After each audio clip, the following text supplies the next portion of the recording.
Last week, the Senate Appropriations Committee held a hearing on President Trump's supplemental request to pay for the war in Iran.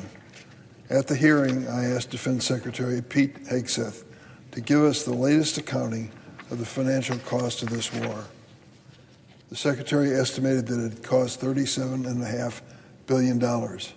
I might remind those who are following this statement, we're in the 5th month of the first year of this war in Iran. Cost so far at least $37.5 billion. I don't know how the Secretary arrived at that figure, especially considering the fact that it does not include the cost of repairing heavily damaged U.S. bases in the Middle East which have been attacked by Iran. All of this to say nothing of the cost to our service members who shoulder the burden of lengthy deployments, or most importantly of the 18 brave Americans who have been tragically killed in Iran. We owe them and their families a debt of gratitude that can never be repaid. So now the White House is coming to Congress with an $88 billion, that's right, $88 billion request for more money for the war in Iran and a few other items.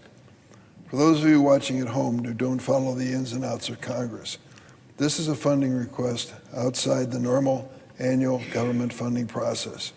This is usually reserved for serious emergencies and unexpected cost. This is despite the fact that the administration already has more than $75 million in unspent money for the Pentagon. $75 million unspent, and they're coming and ask us for another $88 billion. They're leaving a lot of change on the dresser. Moreover, if the funding is needed for the war in Iran, the administration, at a minimum, owes Congress and the American people a plan to end this self-inflicted mess. Make no mistake, Iran is a troubling actor that has for decades threatened America and allied interests. It terribly represses its own people and has not given up on its pursuit of a nuclear weapon.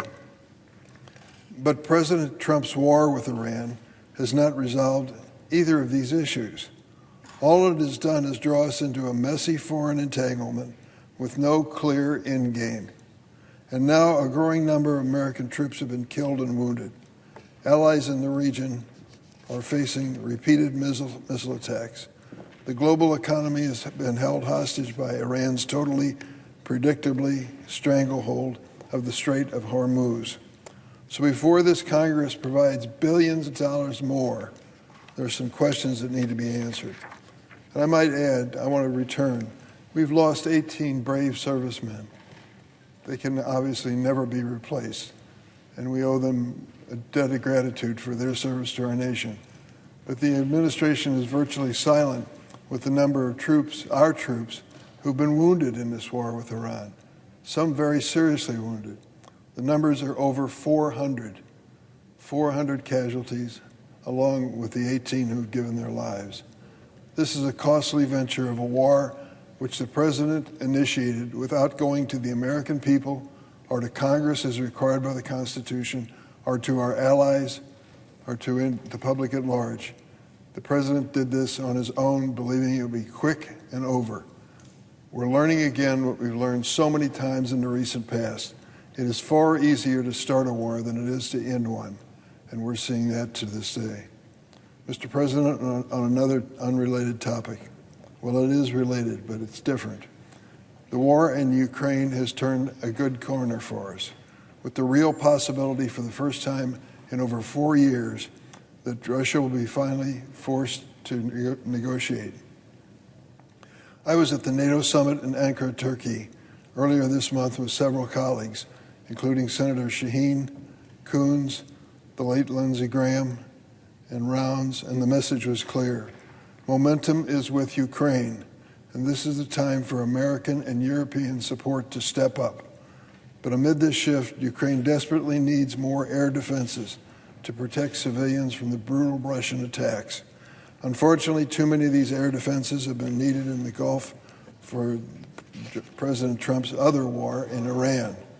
And Ukraine still has not received $400 million we appropriated in the last year's appropriation bill, signed into law by the President. They're still waiting on it for air defense. I asked Secretary Hegseth why the Pentagon is taking so long to send this critical aid to Ukraine. He didn't have a good answer. President Trump needs to send the $400 million funds immediately. They're desperately needed in Ukraine to stop the Russian advances. Doing so will help bring President Putin to the negotiating table.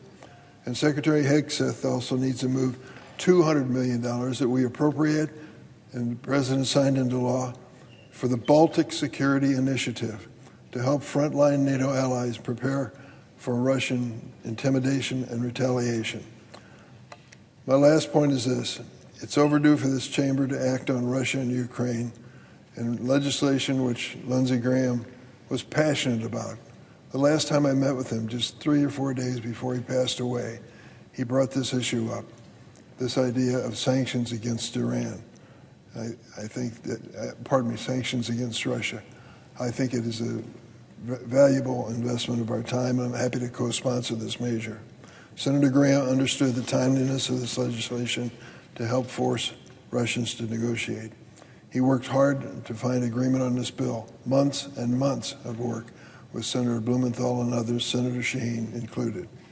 I know Majority Leader cares about helping Ukraine, so I'm glad the bill is set to move this week and look forward to its passage. It is truly a tribute to the kind of work which Lindsey Graham made in his career in the United States Senate and makes a difference in the world. Mr. President, I yield the floor.